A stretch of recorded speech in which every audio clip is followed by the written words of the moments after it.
رسول اللہ صلی اللہ علیہ وسلم نے ارشاد فرمایا ید اللہ ملأ، اللہ کا ہاتھ بھرا ہوا ہے نعمتوں سے، خزانوں سے، مال سے بھرا ہوا ہے، لا یغیضها نفقۃ، کوئی بھی نفقہ اس کو ختم نہیں کر سکتا، یعنی اسے کمی نہیں کر سکتا، ختم تو دور کی بات ہے، اس میں کمی نہیں کر سکتا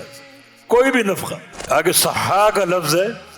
نفقہ کی صفت بھی ہو سکتی ہے اور مبتدا معذوف کی خبر بھی ہو سکتی ہے، نفقۃ ہی صحا، اور صحا کا معنی دائمۃ الصبر، وہ نفقہ، وہ خرچہ جو ہمیشہ برستا رہے، اس میں کبھی ناغہ نہ ہو، کبھی انقطاع نہ ہو، ایک لمحے کا تعطل نہ ہو، اللیل والنہار، رات بھی اور دن بھی،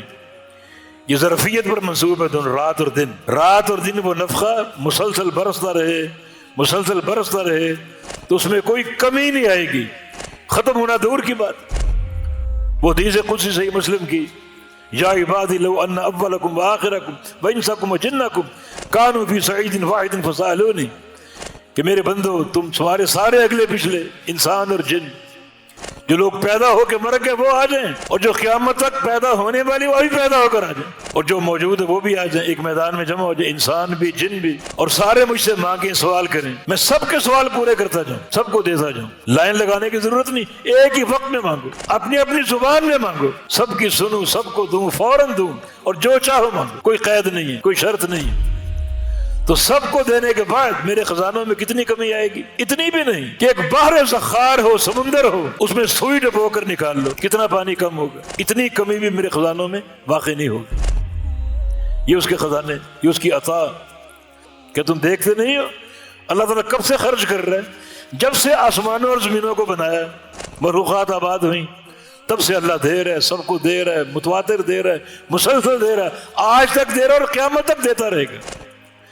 یہ قیامت تک دینے کے بعد بھی اللہ کے نفقہ میں، اس کے خزانوں میں کمی واقع نہیں ہوگی، ایسے اس کے خزانے۔ تو جس کے ایسے خزانے ہوں اس کو چھوڑ کر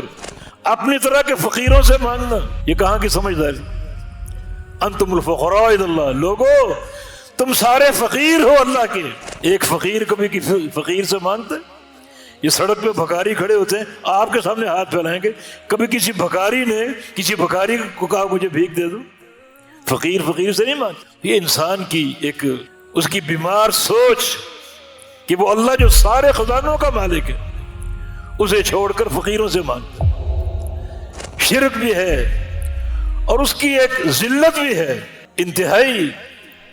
گھٹیا مقام بھی، اسفل السافلین میں گر گیا۔ جب سے آسمان زمین بنا اس وقت سے اللہ خرچ کر رہا ہے، دے رہا ہے، اور اس کے ہاتھ میں جو خزانے اس میں کوئی کمی واقع نہیں ہوئی۔